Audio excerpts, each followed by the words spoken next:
Então, vamos lá. Hoje nós vamos falar a respeito do capítulo 9 e 10 de Gênesis, para a gente continuar o nosso estudo. O capítulo 10 é um capítulo que fala muita genealogia, não é um capítulo que tem muito, apesar de ser um capítulo que histórico, né, como nenhum outro da Bíblia, que fala muito sobre a dispersão de todas as nações, ele é um capítulo que não tem muito aprendizado no sentido de detalhes, né? O capítulo 9 é um capítulo curtinho, que tem só 29 versículos, mas tem muita coisa para aprender aqui nesse capítulo 9. Então, o capítulo 9 ele começa dizendo que Deus abençoou Noé e seus filhos e disse: sejam férteis e multipliquem-se, encham a terra. Todos os animais da terra, todas as aves do céu, todos os animais que rastejam pelo chão e todos os peixes do mar terão medo e pavor de vocês. Eu os coloquei sob o seu domínio. Assim como dei a vocês os cereais e os vegetais por alimento, também lhes dou os animais. Então, esse capítulo 9 é um capítulo que dá a nós o direito de nos alimentarmos de proteína animal, né? Então, as pessoas que são veganas, isso não tem embasamento bíblico, no sentido de, até, né, na época de Adão e Eva, era realmente só os cereais, só as árvores, né, os vegetais, os legumes. E aqui no capítulo 9, então, Deus deu a proteína animal como alimento para o ser humano, né? E, e ele também diz, né, para a gente se multiplicar, sejam fecundos, né, encham a terra. Então, também é um mandamento para que a gente possa se casar, ter filhos, né, é uma maneira que aconteceu aí para poder povoar novamente a terra. E, né, os animais, eles passam a temer o homem.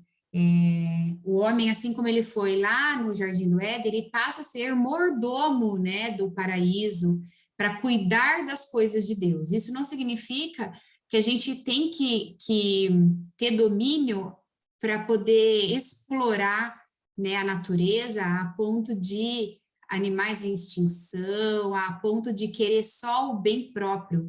A gente tem que cuidar para que isso se perpetue para as próximas gerações. E é para preservar também, né? Outro dia eu li também um comentário que fala sobre essa questão da carne, que quando a gente deixa de ter por exemplo, deixa de comer carne, você está deixando, você está tirando ou colocando a mais um elemento nesse ciclo, né? Cadeia alimentar, você desregula toda ela, todo esse equilíbrio animal, ambiental. Então, a gente, né, foi nos dado esse direito. Então, ele passa os animais a fazerem parte da cadeia alimentar do homem.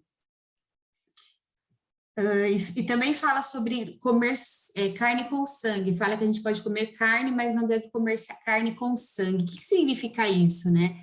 Porque o sangue, ele sempre foi sinal de sacrifício, né? Ele era dado como sacrifício, o sangue, e no Antigo Testamento. Então, até no judaísmo existe uma maneira, uma prática de se cortar carne de que consiga chamar, tem um nome, exanguinado, o animal ser exanguinado num corte transversal para sair todo o sangue, porque o que não pode é a carne com sangue, porque o sangue significava sacrifício, né? Era dado em forma de sacrifício. Aí a Bíblia diz que o sangue, ele representa a vida, né? Então, carne com sangue representa a vida. Bom, aí Deus, aí no versículo 5 e 6, diz que Deus, né, versículos 5 e 6 diz assim: exigirei o sangue de todo aquele que tirar a vida de alguém. Se um animal selvagem matar alguém, deverá ser morto. Quem cometer assassinato também deverá ser morto. Quem tirar a vida humana por mãos humanas, perderá a vida. Então, aqui ele fala que Deus, ele é o criador e ele é o juiz. E quem matar deverá morrer. Então, por quê? Porque nós fomos feitos à imagem e semelhança de Deus. Então, quando um homem tira a vida de outro homem, quando um ser humano tira a vida de outro ser humano, é como se a gente estivesse atentando na própria vida de Deus. Então, ele condena, né, o assassinato, até quem tira a própria vida é o assassinato de si mesmo, né? Então, a gente tem que levar em consideração, até na parte da Bíblia que diz, né, que quem matar alguém com a intenção será morto, e aquele que ferir alguém, mas sem a intenção de matar, esse teria abrigo. Quer ver?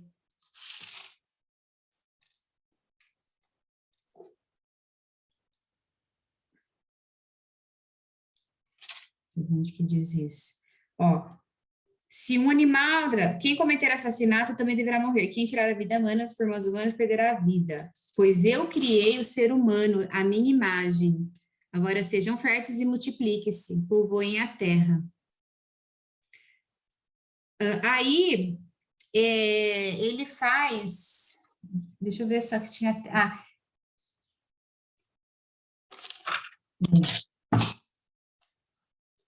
Eu fiz um comentário aqui que isso estava em 1 Samuel 2,6, que diz: o Senhor tira a vida e dá a vida, faz descer a sepultura e há de fazer subir. Né? Então, o homem ele não tem a licença para tirar a vida do seu próximo, e nem atribuição para tirar sua própria vida. Nesse sentido, podemos dizer que o suicídio é assassinato de si mesmo. Isso aqui protege a vida humana e reprime a violência, porque naquela época o pessoal, né, tinha essa questão de resolver as coisas tirando a vida das pessoas. E até alguns estudiosos, eles questionam essa questão da pena de morte, é bem controverso, porque Jesus, ele não tirou o direito que Pilatos tinha de condenar ele à morte. O que ele mostrou é que essa autoridade não vinha dele mesmo, mas vinha de Deus. Né? Jesus respondeu: nenhuma autoridade teria sobre mim se de cima não te fosse dado, que está em João 19:11. E também o apóstolo Paulo falou, né, que o Estado é ministro de Deus, vingador, está em Romanos 13:3-4. Então, Deus usa, muitas vezes, as autoridades para poder colocar uma lei, colocar uma punição, só que ele proíbe o quê? A vingança pessoal, né? Lá em Romanos 12, de 19-21, diz assim: não vos vinguei a vós mesmos, a mim pertence a vingança, eu é que retribuirei, diz o Senhor. Pelo contrário, se teu inimigo tiver fome, dá-lhe de comer. Se tiveres, não te deixes vencer o mal, mas vença o mal com o bem. E a palavra de Deus é clara, né, de dizer que a distinção entre o homicídio doloso, que é aquele que é intencional, e o culposo, que é aquele que é, vamos dizer, sem querer, involuntário. Lá em Êxodos 21, quando Moisés ele fala, né, que quem ferir o outro de modo que este morra, também será morto. Porém, se não lhe armou cilada, né, por exemplo, um acidente, uma pessoa que sei lá, que está dirigindo, tudo bem, tem aquela questão de bebeu, coloca-se no risco de matar, né? Mas vamos supor que a pessoa, por um acidente, matou alguém, aí dizia, Deus lhe permitiu, né? Porque isso foi permitido por Deus, porque fala que nada foge, né, das permissões de Deus. Se Deus permitiu que caísse em suas mãos, então te designarei um lugar para onde ele fugirá. Se alguém vier maliciosamente contra o próximo, matando a traição, aí sim tirá-lo-ei até mesmo do meu altar para que morra. Então, assim, tem aquela questão, né, de ser intencional. E fala depois que Deus confirmou a aliança, depois que ele fala sobre a questão de tirar a vida, né? Ele fala: confirmo aqui a minha aliança com vocês, seus descendentes, e todos os animais que estavam com vocês na embarcação, as aves, os animais domésticos, os animais selvagens, todos os seres vivos da terra. Sim, confirmo a minha aliança com vocês. Nunca mais os seres vivos serão exterminados pelas águas, nunca mais a terra será destruída por um dilúvio. Então Deus disse: eu lhes dou um sinal da minha aliança com vocês e com todos os seres vivos para todas as gerações futuras. Coloquei o arco-íris nas nuvens. Ele é o sinal da minha aliança com toda a terra. Quando eu enviar nuvens sobre a terra, nelas aparecerá o arco-íris e eu me lembrarei da minha aliança com vocês e com todos os seres vivos. Nunca mais as águas de um dilúvio destruirão toda a vida. Ao olhar para o arco-íris nas nuvens, eu me lembrarei da aliança eterna entre Deus e todos os seres vivos da terra. Então Deus disse a Noé: este arco-íris é o sinal da aliança que confirmo com todas as criaturas da terra. Deus faz muita aliança ao longo da Bíblia, né? Ele fez aliança com Adão, ele fez aliança com Noé, ele fez com Abraão, com Moisés, com Davi, com o próprio Jesus. E o conteúdo dessa promessa é que ele não destruiria mais toda a carne por águas do dilúvio. E não era uma espécie de contrato, essa aliança condicional, era uma aliança unilateral, que Deus fez promessas, né? A aliança dele dá garantia, né, de que ele não vai fazer isso, mas não tinha uma condição para ser cumprida, era uma promessa, algo que ele falou para ele mesmo, né? Não vou mais destruir. E o arco-íris, eu achei muito legal, porque isso não está na Bíblia, nem nenhum comentário, mas eu estava vendo que o arco-íris, ele é formado. Como que ele aparece aquelas cores no céu, né? É quando a luz solar, filtrada pela água, no ar, aquela gota transforma-se num prisma e separa as cores que tem no arco-íris da luz branca do sol. Então, se a gente pensar bem, né, então é a luz solar, o que lembra a luz? O tempo todo a Bíblia fala, né, que Deus é luz, que haja luz, que Jesus é a luz que ilumina. Então, é como se fosse Deus, né, que misturado com a água. O que a Bíblia fala sobre água? Fala que o Espírito Santo de Deus, né, que é aquele que a gente se batiza na água, Jesus é água viva. Então, são elementos da própria natureza que também é mencionado como própria trindade, que misturada entre elas, né, a gente vê aquelas cores que não tem explicação, né, é uma coisa assim sobrenatural, ficar um arco-íris no céu, e diz que no céu, por quê? Para que todas as pessoas possam ver, né? Então, assim, ele foi colocado na nuvem para que todos possam ver, e para que isso passasse de geração em geração, né? Não foi só naquela época, até hoje a gente vê o arco-íris no céu.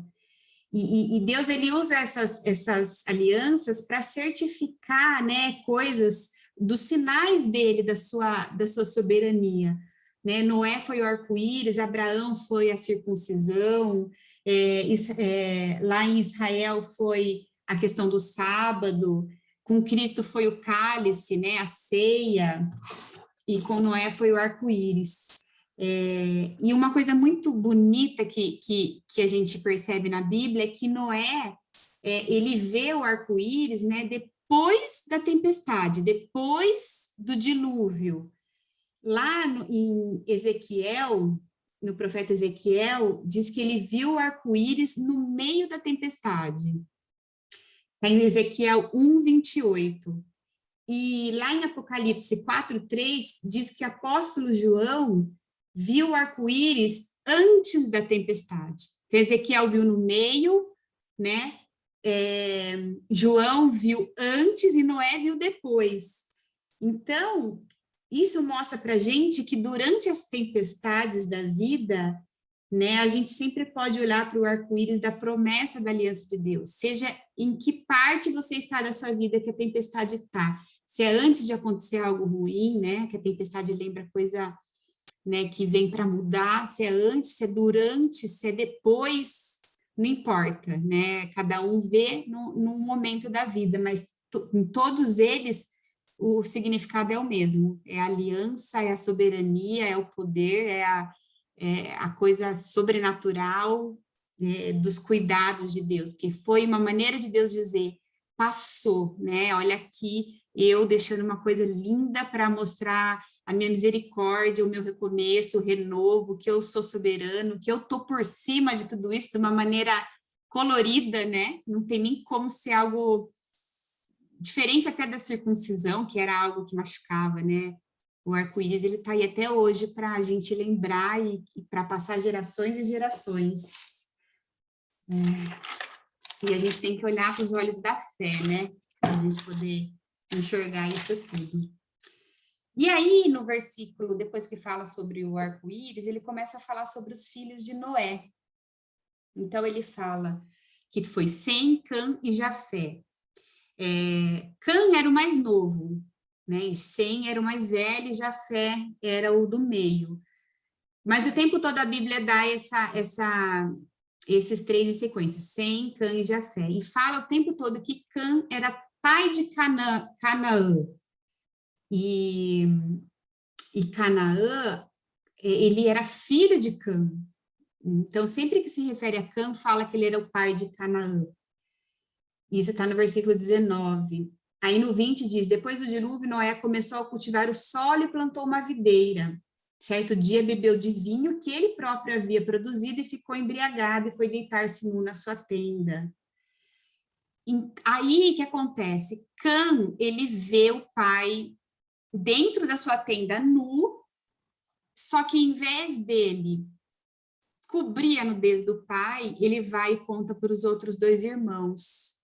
E se a gente pensar, Noé, ele estava dentro da tenda dele, ele não foi um pecado público que ele saiu fazendo escândalo, ele estava dentro da tenda dele. Mas ainda que dentro da tenda ele tinha exagerado, ele tinha se embriagado a ponto de perder a sua lucidez. E ele fez isso com vinho, que era uma coisa que era abençoada por Deus, porque ele era agricultor lá, né, da terra. E a Bíblia, em nenhum momento a Bíblia proíbe a uva nem o vinho, mas mesmo as bênçãos de Deus, se forem mal usadas, se forem usadas para coisas exageradas, acabam virando maldição, porque se ele tivesse consumido normalmente, não teria acontecido isso, mas ele exagerou e de uma bênção ele trouxe uma maldição. E por que aconteceu isso, sendo que ele estava dentro da tenda dele, podia passar despercebido, ele era um homem, né, bom, justo, mas eu li um comentário que dizia que os pecados não podem ficar silenciosos, porque Deus não quer que a gente peque. Se os pecados ficassem silenciosos, a gente não aprenderia com eles. Então, de alguma forma, o pecado sempre leva a gente a ser exposto, a passar vergonha. Muitas vezes, para isso mesmo servir. Olha que até hoje se fala que Moisés fez isso no final.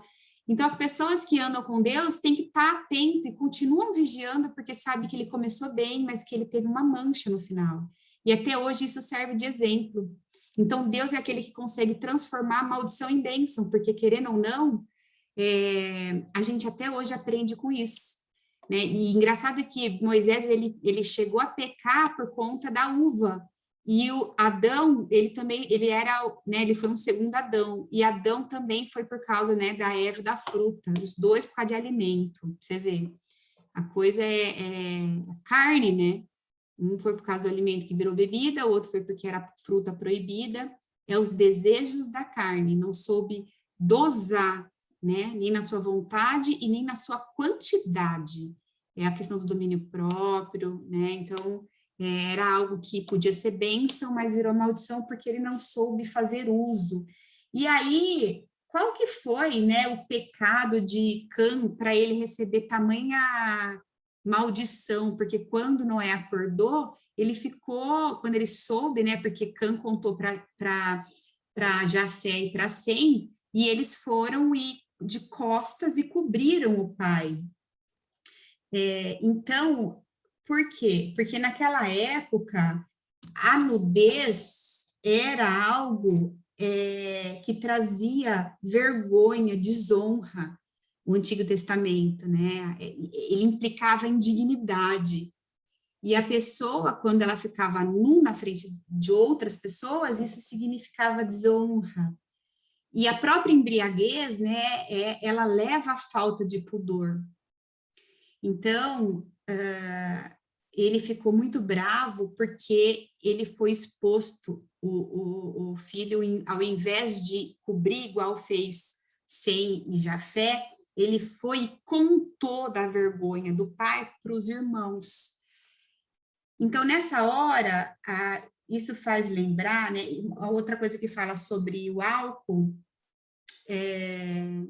que o álcool, ele não é um estimulante, ele é um depressivo, um ladrão de cérebro, né? Ele pode anestesiar as pessoas, enfraquecer os seus sentidos e debilitar as suas forças, roubando-lhe a dignidade. A Bíblia diz em Provérbios 21, o vinho é escarnecedor, a bebida forte é alvoroçada e todo aquele que nela errar nunca será sábio. Em Números 6, de 3 e 4 diz, a Escritura estabelece que o santo narizeu, os sacerdotes, oficiantes e os governantes, quando tomavam decisões, deviam abster-se do vinho, para não ter perigo de fazer coisas sem pensar. Então, embora esses dois pecados de Noé tenham ocorrido no interior da sua tenda, tais fatos foram registrados e falados aos ouvidos da história para nos alertar do perigo insidioso do pecado. Deus nunca permite que os seus filhos pequem com sucesso, para que isso não fique um costume e corrompa o coração daqueles que andam com Deus. Cã viu e contou aos seus irmãos a atitude antifilial, né? É o averso do quinto mandamento de honrar pai e mãe, em vez dele honrar né, e ajudar o pai, ele pegou e zombou e contou para os irmãos. Aí diz assim, a única coisa pior do que cometer um pecado é o prazer de descobri-lo na vida de alguém e revelar esse pecado aos outros. Pior do que pecar é espalhar os pecados dos outros. E às vezes a gente faz isso tão sutilmente, sem perceber. Ai, você viu que tal pessoa? Ai, você ficou sabendo? Quando a gente conta para outras pessoas o pecado, as faltas de alguém, a gente está sendo pior do que aquele que pecou. Olha que coisa que nos ensina. Refrear a língua, né? Provérbios 17, 9 diz, o que encobre a transgressão adquire amor, mas o que traz o assunto à baila separa os melhores amigos. Olha só, hein? Sem Jafé, eles tiveram uma decência protetora, tomaram medidas rápidas de cobrir a nudez do pai. Em 1 Pedro 4,8 diz assim, o amor cobre multidões de pecado. Em Provérbios 12,16 diz, o prudente oculta a afronta. Ou seja, quando a gente comenta sobre a falha de alguém, a gente está pecando, a gente está espalhando aquilo que desonra alguém. Gálatas 6,12 diz, irmãos, se alguém for surpreendido em algum pecado, vocês que são espirituais deverão restaurá-lo com mansidão. Cuide-se, porém, cada um, para que também não seja tentado. Levem os fardos pesados uns dos outros e assim cumpram a lei de Cristo. Quando Noé ficou sabendo, né, quando ele voltou à sua lucidez que Cã havia feito, aí ele proferiu maldição sobre o filho mais novo dele, que era Canaã. Como ele era o filho mais novo, ele proferiu maldição sobre o filho de Canaã, sobre o filho de Cã, que era Canaã. E Noé, aí ele abençoou Sem e o Deus de Jafé. Não, Deus de Sem e abençoou Jafé. Noé deixou Cã sem bênção e concentrou toda a sua repressão sobre Canaã, cujos descendentes historicamente se tornaram um povo marcado por uma imoralidade sórdida e principal fonte de corrupção para os israelitas. A adoração cananeia, né, que vem desse povo de Canaã, que foi adoração a Baal, era profundamente depravada moralmente. Os descendentes de Cã se destinavam a sofrer a maldição, mas não em decorrência dos pecados de Cã, mas eles mesmos agiam como ele, em decorrência das suas próprias transgressões. O povo cananeu se tornou um povo degenerado, tanto religiosa como sexualmente. Então, assim, quando Noé amaldiçoou Canaã, que era filho de Cã, tudo bem que carrega uma maldição, porém, eles não se tornaram esse povo corrupto por causa dos pecados de Cã, mas porque eles mesmos eram de coração corrupto, né? Eles mesmos tinham as suas próprias transgressões. Sabe aquela coisa de dizer, eu sou assim porque meu pai era assim? E a gente já viu na genealogia da Bíblia que se a pessoa tiver se apegar com Deus, tiver comunhão com Deus, ela pode mudar toda a história de uma árvore genealógica, ela pode quebrar essa maldição e começar a construir uma nação, uma geração santa. A gente não é obrigado a prevalecer com os erros dos nossos pais. A gente deve fazer diferente, até para que nossos filhos sigam exemplos bons. A gente quebra ali esse ciclo maldoso, né? E eu acredito assim, se Noé chegou a amaldiçoar Cã, não era porque Cã era super bonzinho e de repente deu uma mancada. Ele já devia ser uma pessoa com um comportamento ruim, errado, que foi a gota d'água, deve ter sido isso, porque a gente não amaldiçoa uma pessoa, né, não acha que ele amaldiçoaria um filho por um erro. É o jeito que a pessoa é que vai dando a conduta, vai dando, né, o resultado do comportamento, são os frutos daquela árvore, né? Uma árvore boa não dá frutos podres, uma árvore podre não dá frutos bons. Então, a gente conhece as pessoas pelas suas reações, pelas suas atitudes, um conjunto delas. Ninguém consegue fingir por muito tempo aquilo que não é. E Noé exaltou o Senhor Deus de Sem. E essa é a primeira indicação que Deus elege a linhagem de Sem para governar a terra e esmagar a cabeça da serpente, que nem fala lá na hora que Eva e Adão pecaram, que ele fala que ainda viria, né, o Salvador, filho do homem, da mulher, né, que esmagaria a cabeça da serpente. E Abraão, ele é descendente de Sem. Então, Abraão, ele veio dessa linhagem de Sem e fundou a nação hebraica. Esse é o capítulo 9, né? Tão pequenininho e nos ensina tanta coisa. Fala sobre a questão da alimentação, né? Do suprimento. Fala sobre essa questão da aliança, do arco-íris, fala sobre o pecado de Noé, a maneira errada com que ele usou de uma bênção de Deus, não soube lidar com as bênçãos e fez mau uso. Então, uma pessoa, mesmo que tendo sido a única salva de todo mundo, ainda assim ela diz que todos nós temos pés de barro, e ele se deixou levar pela carne. E depois fala sobre esses três filhos, e no capítulo 10, ele dá toda as nações que povoaram o mundo até hoje, né? Alguns pregadores dizem que esse capítulo 10 de Gênesis é o único da literatura antiga que dá a distribuição dos povos. Ele é um importante e confiável documento histórico. Então, ele dá 3 troncos de árvores genealógicas, que são os 3 filhos de Noé. Então, são 70 nações apresentadas nesse capítulo. 14 de Jafé, 30 de Cã e 26 de Sem. E três coisas legais de dizer é o seguinte: o próprio Deus, ele impulsiona, né, essa multiplicação das nações por toda a terra. Não há e nunca haverá uma nação no mundo que não tenha relação com o povo de Israel, porque saiu tudo desses três filhos. Assim como a humanidade pré-diluviana descendeu de um único casal, que foi Adão e Eva, a humanidade pós-diluviana também descendeu toda de um casal, que foi Noé e sua mulher.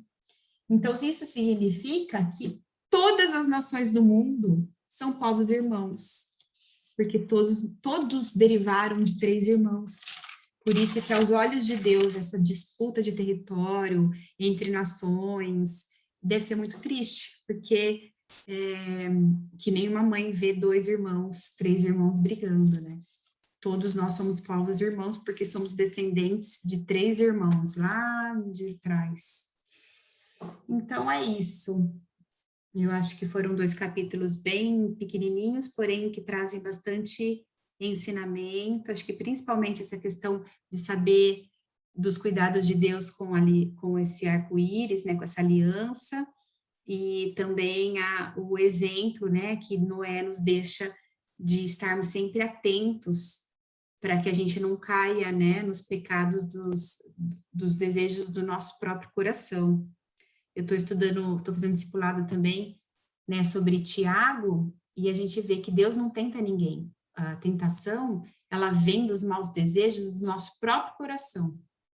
Por isso que a gente tem que estar sempre vigiando e orando, para que o nosso espiritual seja mais forte do que a carne, porque se a gente só estuda, pede sabedoria e não aplica, de nada adianta, né? A gente fica que nem a onda do mar, né? Que é inconstante, levada de um lado para o outro. Por isso a importância da gente aprender com essas lições e se policiar no dia a dia. Na hora que a gente estiver abrindo a boca para falar alguma coisa, lembrar, não posso ficar espalhando, não está certo. E Deus vai ensinando, né? Conforme a gente vai... diz que a sabedoria, ela é uma inteligência espiritual que é dada na comunhão com Deus e na intimidade de ouvir a palavra e de absorver as lições que ela ensina. E ela vai nos dando a direção de como viver, como a gente consegue, né, ter sabedoria para lidar em todas as situações.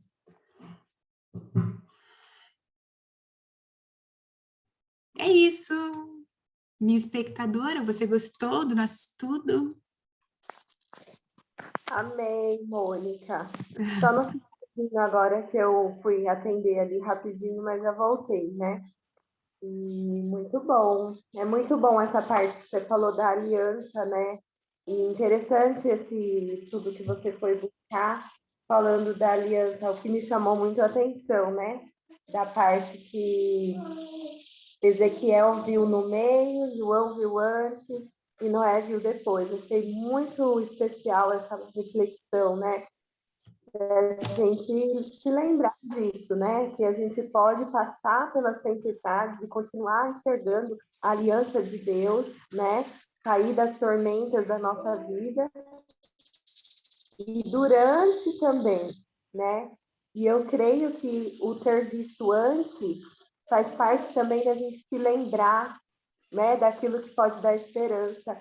Muitas vezes a gente passa por situações tão difíceis que a gente precisa já ter anotado, né, registros daquilo que Deus já fez no nosso coração, né, ver registros desse arco-íris, dessas promessas que Ele já cumpriu, que Ele está com a gente. Aí você entra nessa tempestade e vive ela de uma outra forma, né?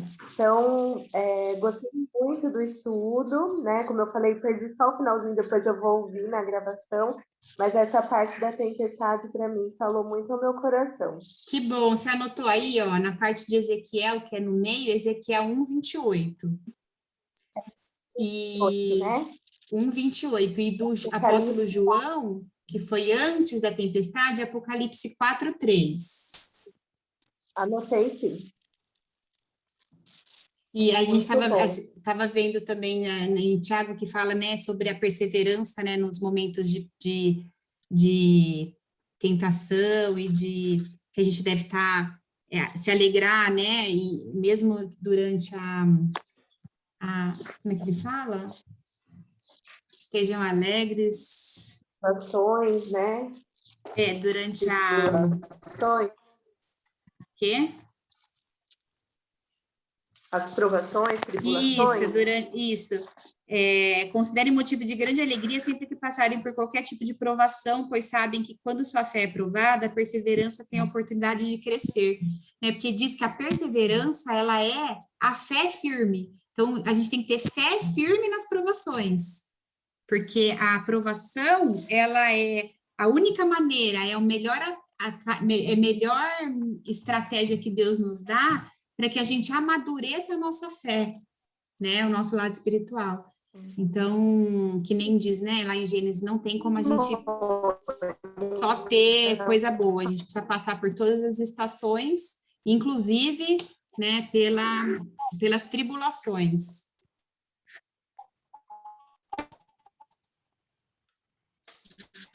A aprovação, ela produz em nós a perseverança, e a perseverança vai produzir o que, né? Então, às vezes, a gente costuma falar assim, o sofrimento amadurece. Mas quando a gente para pensar, que amadurece, né? É como você passa esse sofrimento, é a sua perseverança, é que você está esperando. Então, quando a gente passa por sofrimentos e tribulações firmados em Deus, é uma experiência para nós e nos faz crescer. Isso mesmo. E que bom que está tudo escrito para a gente, né? Para a gente poder se apoiar e usar isso a nosso favor, né? Tá bom, amiga. Depois você vê se você quer dar semana que vem o 11, que é Torre de Babel, que deve ser super legal. Depois você fala lá, tá bom? Tá bom, já tinha alguém programado de falar ou não? Não, a Jana ia falar hoje, mas aí ela, coitada, já faz 2 semanas que ela tá para falar e não conseguiu. Então, para não deixar ela aflita, eu acho melhor semana que vem ser outra pessoa, né? Tá bom. Eu posso falar então na próxima semana. Então, tá bom. Qualquer coisa você me fala, que de qualquer forma eu sempre anoto tudo aqui. Qualquer coisa eu faço a substituição. Tá bom, pode deixar. Tá bom? Então, vamos orar para terminar. Senhor Deus, muito obrigada, Pai, por esse momento. O Senhor preparou mais uma semana e o fato da gente estar estudando a Tua palavra para poder te conhecer é isso que importa. Às vezes as meninas não conseguem entrar, cada um pelo seu motivo, mas não é isso o importante. O importante é a gente estar buscando te conhecer cada dia mais, que o Senhor possa nos permitir, Pai, termos tempo para estudar sobre a história que o Senhor nos deixou, que tem tanto ensinamento, e que seu Espírito Santo, Pai, possa ir nos revelando nas entrelinhas essas coisas, essas preciosidades que vão nos ajudando a nos fortalecermos diariamente. E é isso que nós desejamos, Pai, nós desejamos ter olhos espirituais, para além de te conhecer, podermos saber como ser filhas melhores, sermos melhores irmãos uns com os outros e podermos ser úteis ao reino. E que o Senhor possa nos dar, Pai, essa oportunidade de vida, e nós te agradecemos que sabemos que quando buscamos o reino, o Senhor é aquele que supre todas as outras necessidades, porque sabemos que o Senhor vai estar cuidando de nós e provendo tudo aquilo que precisamos. Abençoa a vida da Thalita, abençoe seus filhos, abençoe seu marido, seu casamento. Pedimos que o Senhor venha com todas as providências em todas as suas necessidades e que, acima de tudo, eles possam olhar para ti, Pai, com a certeza de que o Senhor é aquele que tem a resposta para tudo e que o Senhor é aquele que cuida de todas as coisas por nós, Pai. Te pedimos também pela Jana, pelo seu filho, seu casamento. Te pedimos pela Ana Márcia, pela sua família, pelo seu casamento também, pelo teu ministério, que ela continue sendo essa luz, que ela continue atraindo tantas vidas e sendo tão bênção para todas as mulheres e as pessoas com que ela convive. Te pedimos pela Lu, pelo seu trabalho, pelo teu marido, pelos seus filhos, que o Senhor abençoe sua família, e pela Lucimara, que hoje não pôde estar aqui, mas tem sido tão abençoada com os estudos, que o Senhor continue trazendo no coração dela, Pai, toda essa alegria e essa sede e anseio pela tua palavra, Pai. E que o Senhor possa continuar nos abençoando com a revelação do seu Espírito Santo, Pai. Nós te oramos e te agradecemos, em nome de Jesus. Amém. Deixa eu parar aqui a gravação. Amém.